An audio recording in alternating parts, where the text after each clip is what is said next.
그러면 오늘은 교과서 46쪽부터 47쪽에 있는 지형에 따른 생활 양식의 차이에 대해서 확인해 보도록 하겠습니다. 우선 우리가 전 시간에 기온과 강수량에 따른 생활 양식의 차이를 배웠다라는 걸 다시 한 번 더 여러분은 확인을 하셔야 되겠고요. 오늘은 이어서 지형입니다. 누군가는 기후의 3요소라고 이야기했던 기온, 강수량, 그리고 바람까지. 선생님, 바람에 따른 생활 양식의 차이는 존재하지 않나요?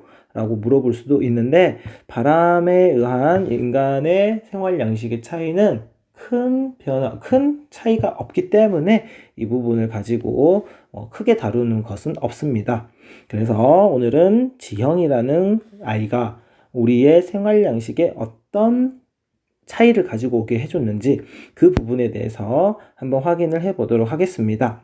우선 본문 첫 번째 줄 보시면 세계에는 산지, 평야, 해안 지역 등 다양한 지형이 나타난다라고 했고요. 이러한 지형은 각 지역 주민의 의식주를 비롯한 생활 양식에 큰 영향을 준다라고 했습니다.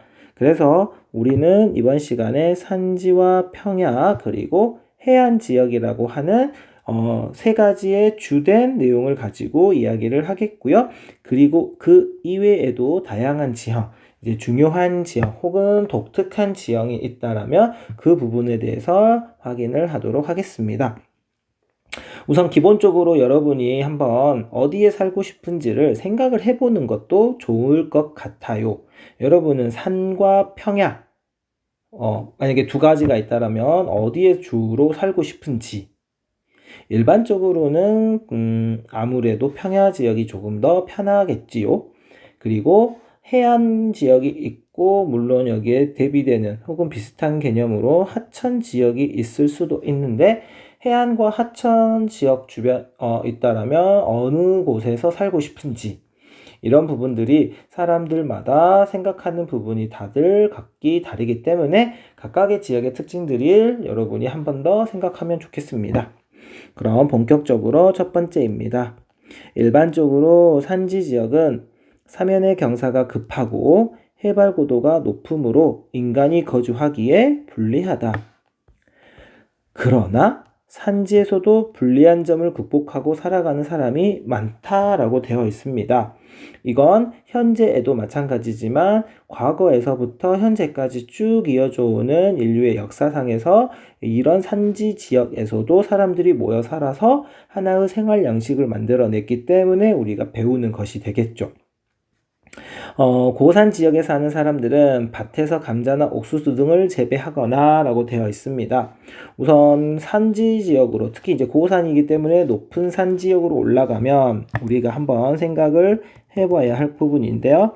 산이라는 게 있다라면 일반적으로 해발 고도가 높아집니다. 이렇게 해발 고도가 높아지게 되면 높아지는 만큼 기온은 어떻게 될 수밖에 없다? 낮아질 수밖에 없다. 그래서 기온이 높아야지만 재배가 가능한 쌀과 같은 벼와 같은 작물은 재배하기가 어려워지겠죠. 그러니 논농사는 많이 이루어지지 않고 상대적으로 밭농사 위주의 농업이 나타날 수밖에 없습니다. 그리고 산간 지역이라고 생각을 한다면 일반적으로 평평한 땅보다는 경사진 땅들이 많기 때문에 논농사가 어렵다라고 생각을 하시면 될 것 같아요. 그래서 밭에서 감자나 옥수수 등을 재배한다라고 되어 있습니다. 그리고 경지 개간이 어려운 경우 고산지대에 잘 적응한 가축을 사육을 합니다. 만약에 경지 개간이 어렵다, 즉 농업이 어렵다라면 이렇게 목축을 해서 목축을 하여 이 가축으로부터 먹을거리와 의복 등을 얻는다라고 합니다. 일반적으로는 농사지어서 탄수화물을 얻어서 사람들이 필요한 열량을 얻을 수 있다라면 만약에 농사가 어렵다라면 이렇게 목축을 하는 것이 되겠고요. 이런 지역에서 사육이 되었던 대표적인 가축을 이야기하라고 한다면 라마나 알파카, 그리고 야크와 같은 친구들이 있겠습니다. 일반적으로 라마나 알파카 같은 경우에는 저기 아메리카 대륙 지역에서 주로 재배가 되었고요. 재배가 아니라 사육이 되었고요. 야크는 이 아시아 지역에서 주로 사육이 되었다라고 합니다. 한편 기온이 높고 강수량이 많아 농사짓기에 유리한 기후 조건을 갖춘 산지라고 되어 있습니다. 그럼 그러니까 산지임에도 불구하고 기온이 높고 강수량이 많다? 그러면 여기는 어느 기후 지역에 있는 열대 기후 지역에 있는 산지 지역입니다. 참고입니다. 이런 열대 기후이면서 플러스 고산 지역, 산지 지역의 성질을 두 개를 다 가지고 있는 지역을 고산 기후, 특히 열대 지역이기 때문에 열대 고산 기후라고 해서 AH 이렇게 표현을 하기도 합니다.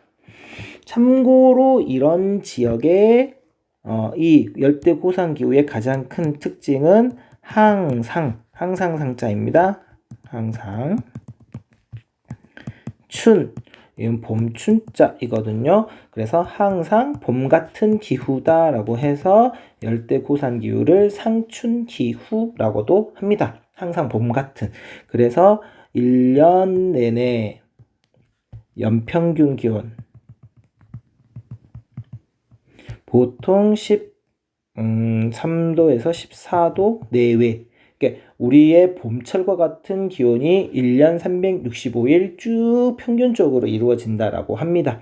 그래서 이런 지역에서는 경사면을 계단식으로 개간하여 농사를 짓는다라고 하는데요.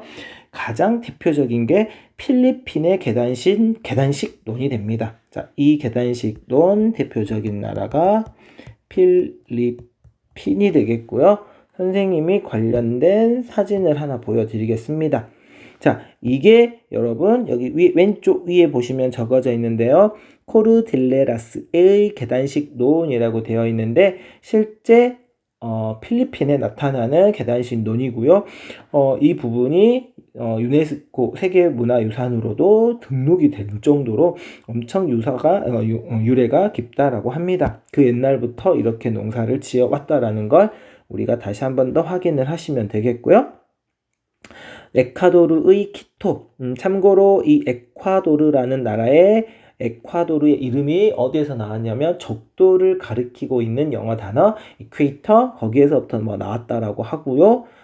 그 에콰도르의 수도가 키토인데요.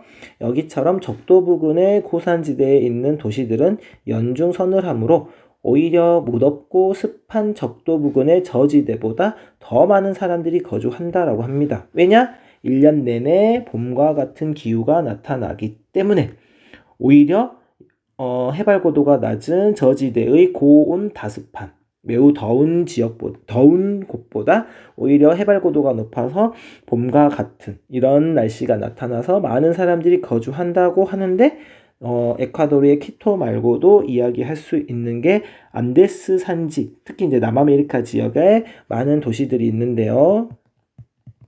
보고타라는 도시도 있고요. 라파스라는 도시도 있습니다. 그래서 다양한 도시들에서 많은 사람들이 거주하고 있고 실제 이런 지역이 수도로 그 한 나라의 수도로까지도 기능을 하고 있다. 이렇게 더 확인을 해주시면 좋습니다.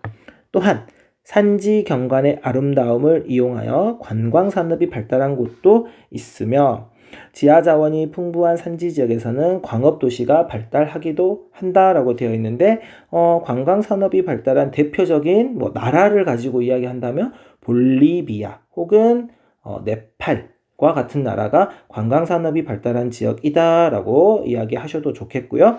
지하 자원이 풍부한 산지의 광업 도시를 이야기를 하자면 대표적인 게가 칠레. 칠레에서는 이제 구리라는 광물이 많이 나오고 있어서요. 칠레에서는 구리 광산이 매우 넓게 펼쳐져 있기도 합니다. 자, 우선 여기까지 해서 산지 지역에 대해서 확인을 했고요. 다음은 이어서 우리 교과서 47쪽의 평야 지역입니다. 산지 지역이 경사가 급하고 사람들이 살아가기에 조금은 어렵고 힘든 부분들이 있다라면 이에 비해 평야 지역은 산지보다는 훨씬 더 사람들이 살아가기에는 유리합니다. 그 첫 번째가 산지보다 경지를 개간하기에 유리합니다. 즉 경지를 가꾸기가 편리하다라는 거죠. 여러분이 쉽게 생각했을 때 평평한 땅을 걸어 다니는 것과 경사진 땅을 걸어 다니는 것, 무엇이 더 편할 것이다 라는 걸 생각만 하셔도 됩니다. 그리고 넓은 경지를 이용하여 농사를 짓습니다. 평야라는 것 자체에서도 느껴지는 것처럼 평평한 땅입니다. 그래서 평평한 넓은 경지를 이용하여 대규모의 농사를 지을 수 있다라는 장점이 있습니다. 대표적인 지역은 아시아 지역의 벼농사 지역 혹은 유럽과 아메리카 지역의 밀농사 지역인데요. 이 지역들은 대부분 평야 지역에서 이루어진다라고 합니다. 그럼 왜 여기는 벼농사고 여기는 밀농사가 되느냐? 자, 다시 한 번 더 이야기를 하겠습니다. 전 시간에도 이제 수업 시간에도 선생님이 말을 하긴 했지만 벼농사라는 건 성장 기간 동안에 고온 다습이라는 조건이 필요한 작물입니다. 그래서 여름철이 매우 따뜻하고 습한 아시아 지역에서 주로 벼농사가 이루어지는 반면, 자, 유럽 같은 경우는요, 서안 해양성 기후, 그리고 지중해성 기후, 이렇게 대표적으로 이루어져 있는데, 서안 해양성 기후는 연중수분하긴 하지만 여름철이 우리나라처럼 아시아에 있는 지역들처럼 그렇게 매우 덥지는 않습니다. 고온이 아니라는 개념이죠. 그냥 따뜻한 정도이고 덥지는 않습니다. 그리고 습하기는 합니다. 그리고 그다음에 지중해성 기후 같은 경우에는 여름철이 고온, 뜨겁습니다. 우리나라처럼 뜨겁지만 건조하다. 그래서 벼농사는 어려웠기 때문에 그러한 환경에서 잘 자랄 수 있는 밀, 이 밀이라는 건 성장을 하는데 어떤 특징을 가지고 있느냐? 내한성과 내건성을 지니고 있다라고 합니다. 자, 여기에서 내자는 견디다. 무엇을 견디는 친구이냐? 한은 추위입니다. 그래서 한파, 이렇게 생각하시면 되겠는데요. 추위를 견딜 수 있는 성질. 자, 내건성은 역시 견디다, 무엇을? 건조. 건조함을 견딜 수 있는 성질. 그래서 밀이라는 친구는 추워도 건조해도, 물론 따뜻하고 습윤해도 잘 자라지만 추워도 잘 자라고 건조해도 잘 자랄 수 있기 때문에 이런 유럽이라든지 아메리카 지역에서 넓게 이루어졌다라고 합니다. 실제로 이제 여기에다가 역사적인 내용을 하나 더 이야기를 하자면 유럽에 있는 사람들이 추후에 시대륙을 발견을 하면서 아메리카 대륙 지역으로 넘어가잖아요. 그럼 당연히 유럽에서 넘어온 사람들에 의해서 농사가 이루어지니 그 사람들이 원래 먹던 밀농사를 하게 되겠죠. 만약입니다. 세계의 역사에서 만약 이런 개념이 적용될 수는 없겠지만 아메리카 지역을 아시아 사람들이 식민 지배를 했다라면 아메리카 지역에서 기후가 맞는 지역이 있었다라면 벼농사가 대규모로 이루어질 수 있었을 것입니다. 이건 진짜 만약이기 때문이고요. 또한 자, 세 번째 줄. 평야 지역은 교통로를 건설하기에 유리합니다. 왜냐하면 평평한 지역이기 때문에 길을 내기가 편하겠죠. 그래서 여러 가지 길이 만나는 점이 있다라면 이 길이 만나는 지점을 중심으로 하나의 큰 도시가 만들어질 수 있다. 그래서 큰 도시로 성장하기도 하므로 도시적인 생활 양식이 발달한 지역도 많다라고 되어 있고요. 우리나라에서는 가장 대표적인 곳이 대전. 도시 교통로로 이야기를 하자면 대전 정도가 될 것 같아요. 자, 다음 해안 지역입니다. 우리나라는 삼면이 바다로 둘러싸여 있고 어디에서든지 바다로 접근하기는 유리합니다. 하지만 세계적으로 봤었을 때 바다와 전혀 동떨어진 육지 한복판에 들어가 있는 나라들도 많이 있는데요. 대표적으로 몽골, 그리고 네팔, 그다음 부탄, 그다음에 볼리비아, 등 여러 나라들이 존재하고 있고요. 여기에서는 바닷가 지역, 해안 지역을 이야기를 하는데 어디를 해안이라고 하느냐? 어렵지 않게 여러분도 생각할 수 있을 것 같습니다. 육지와 바다가 만나는 곳을 해안이라고 하고요. 육지도 있고 바다도 있기 때문에 농업과 어업이 모두 이루어질 수 있는 곳입니다. 그래서 농업 및 어업과 관련한 생활 양식이 발달했고요. 수심이 깊고 배가 드나들기 유리한 곳은 항구 도시로 발달합니다. 자, 수심이 깊다라는 건 그만큼 큰 배가 정박할 수 있는 곳이 되겠고요. 드나들기 유리하다라는 건 그만큼 왔다 갔다 하기가 좋으니 많은 배들이 드나들 수 있는 큰 항구 도시로 발달할 수 있었습니다.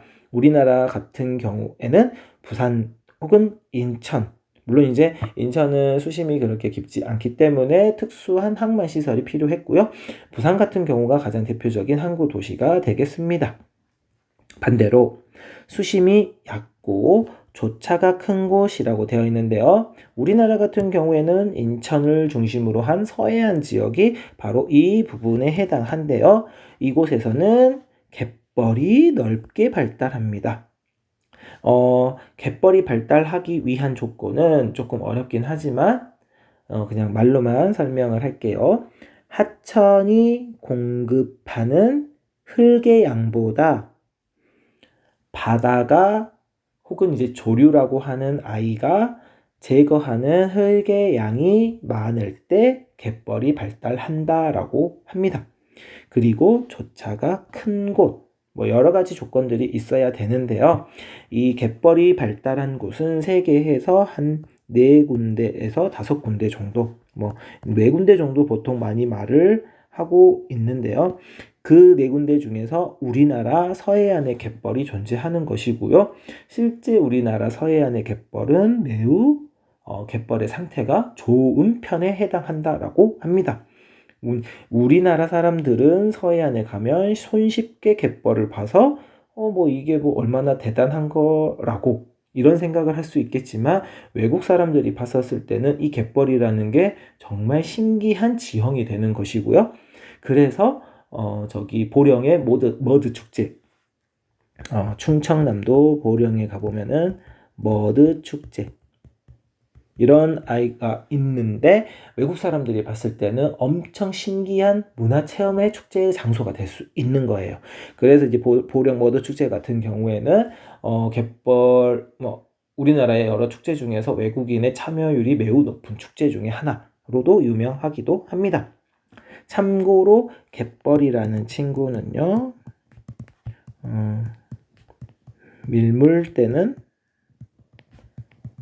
물에 잠기고 썰물 때는 드러나는 물 밖으로 드러나는 곳을 갯벌이라고 하고요. 선생님이 이제 그림으로만 간단하게 그려보자면 여기에 이 부분이 땅이라고 가정을 하자면 바닷물이 이렇게 들어올 거예요. 왜 이렇게 두 개로 바닷물의 높이를 그려놨냐면 이 부분은 바닷물이 가장 많이 올라오는 만조, 그리고 이 부분은 바닷물이 가장 낮아지는 간조. 해서 만조시와 간조시, 이제 이거 만조로 물이 올라올 때를 밀물이라고 하고요. 그리고 간조로 물이 빠질 때를 이제 썰물이라고 하는데, 즉 만조 때, 밀물 때를 만조 때라고도 해도 좋겠네요. 그래서 밀물 때는 잠기고 만조 때는 잠기고, 그러면 색깔을 칠하자면 바로 이 부분이 되겠죠. 물에 잠기고, 썰물, 즉 간조 때는 물 밖으로 드러나는 딱 이 부분이죠. 그래서 이 부분이 바로 무엇에 해당한다? 갯벌에 해당한다. 이렇게 생각을 하시면 되시겠습니다. 자, 이런 갯벌에서는 염전이나 양식장으로 이용을 하는데요. 우리나라에서는 신안 같은 경우가 염전이 매우 넓게 만들어져 있고요. 양식장은 어디에서든지 쉽게 볼 수 있습니다. 자, 여기는 이제 해안 지역이었고요. 그리고 이제 독특한 지형 경관으로 독특하기 때문에 어디에서든 쉽게 볼 수 없는 지형이기 때문에 이런 지형은 관광 자원으로 활용을 하고요.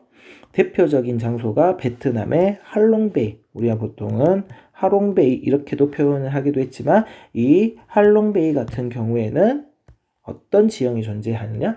탑카르스트라는 지형이 존재합니다. 옆에 보시면 탑카르스트는 석회암이 오랜 시간 동안 서서히 빗물이나 지하수에 의해 녹는 과정에서 단단한 부분이 남아 형성된 뾰족한 탑 모양의 지형이라고 되어 있는데요. 선생님이 탑카르스트 지형을 찾아서 보여드릴게요. 잠시만요.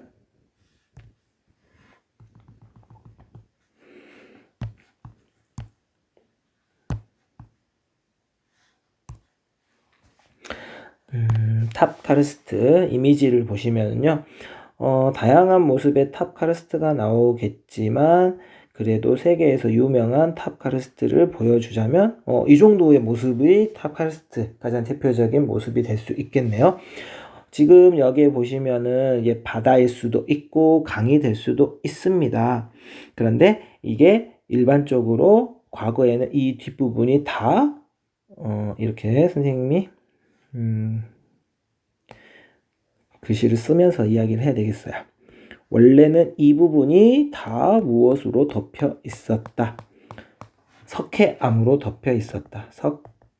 석회암으로 덮여 있었는데 이 덮여 있었던 부분이 빗물이나 지하수에 의해서 녹는 과정에서 누구만 남아 있었던 것이다. 여기 지금 보이시는 이 부분만 남게 되는 겁니다. 왜냐? 이 부분이 단단했기 때문에, 조직이 치밀했기 때문에 이 부분만 남았고 나머지는 사라진 거죠. 그런데 그 모양이 탑처럼 매우 높게 형성되어 있기 때문에 이런 아이들을 탑카르스트라고 표현을 하는 것이 되겠고요. 이 크기는요, 수십 미터에서 수백 미터까지도 나타난다라고 합니다. 그래서 여러분이 이 탑카르스트의 모습을 한번 다시 생각을 해주시면 좋겠고요. 계속해서 이어서 이 탑카르스트는 수많은 봉우리가 바다에서 섬을 이루는 세계적인 관광지라고 합니다. 베트남의 할롱베이 뿐만 아니라 이런 탑카르스트를 또 볼 수 있는 곳이 베트남 말고도 중국에 가보면 구이린이라는 지역이 있습니다. 한자로는 계림 혹은 성림 이렇게 표현이 되어 있는 곳이기도 하는데요. 이곳도 역시 탑카르스트를 바라볼 수 있는 가장 대표적인 여행지가 됩니다.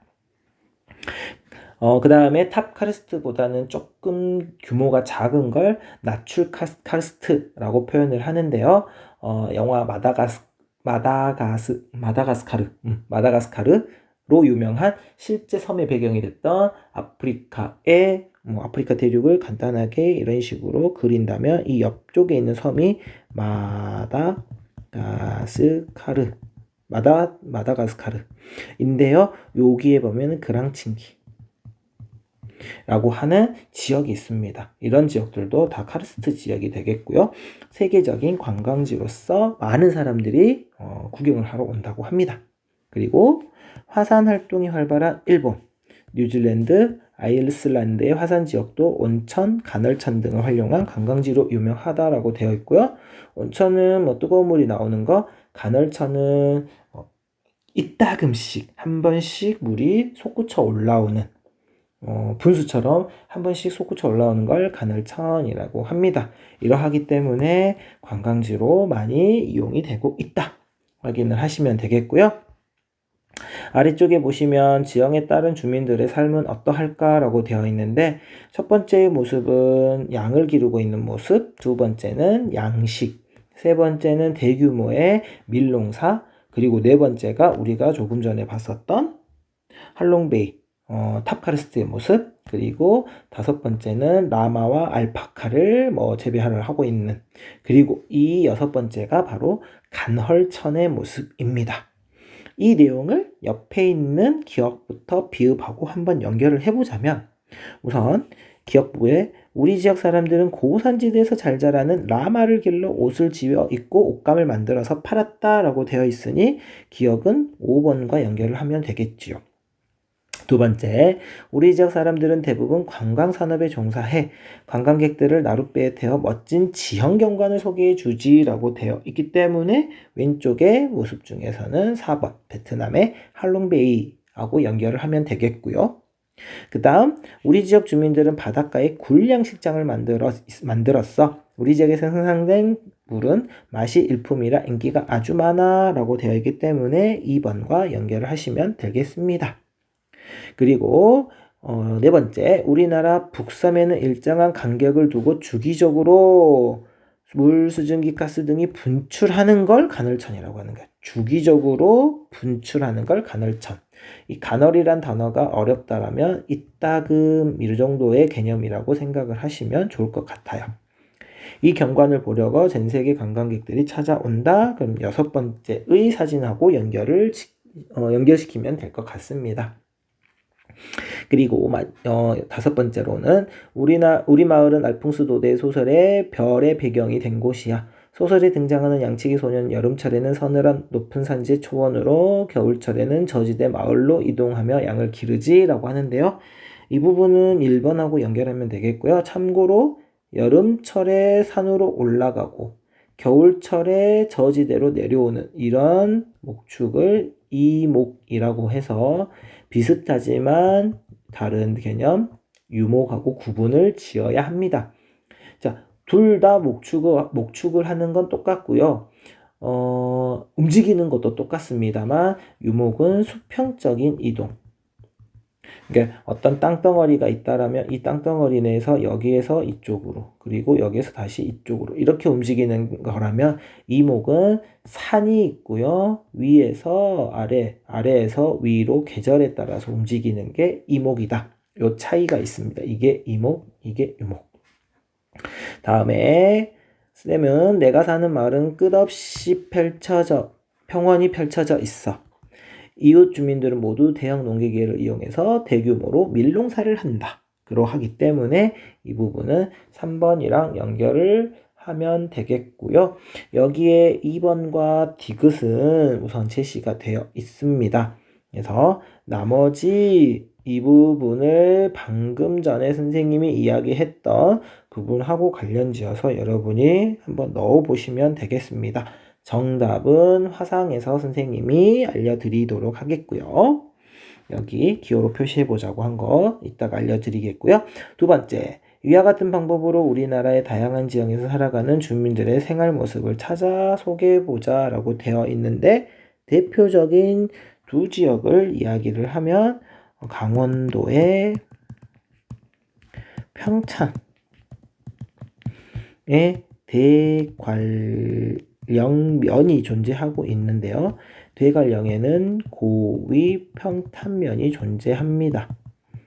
이 고위 평탄면에서는 여름철에 서늘한 기후를 이용하여 채소 농사를 하고 있는데요. 이런 채소 농사를 고랭지 농업이라고 표현을 합니다.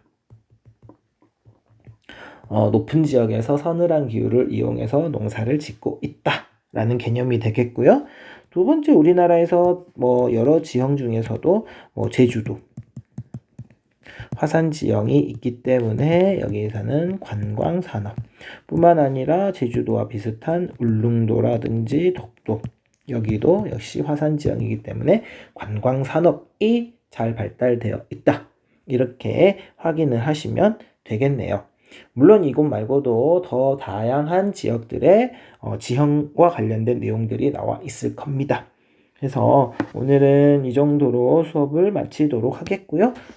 다음 시간에는 이제 48쪽으로 넘어가겠고 우선 이 영상 끝나면 여기에 있는 정답 알려주고 오늘 수업 다시 한 번 더 정리해 주도록 하겠습니다. 모두 수고 많으셨고요. 바로 이어서 다시 한 번 더 정리해 주겠습니다. 그럼 이만.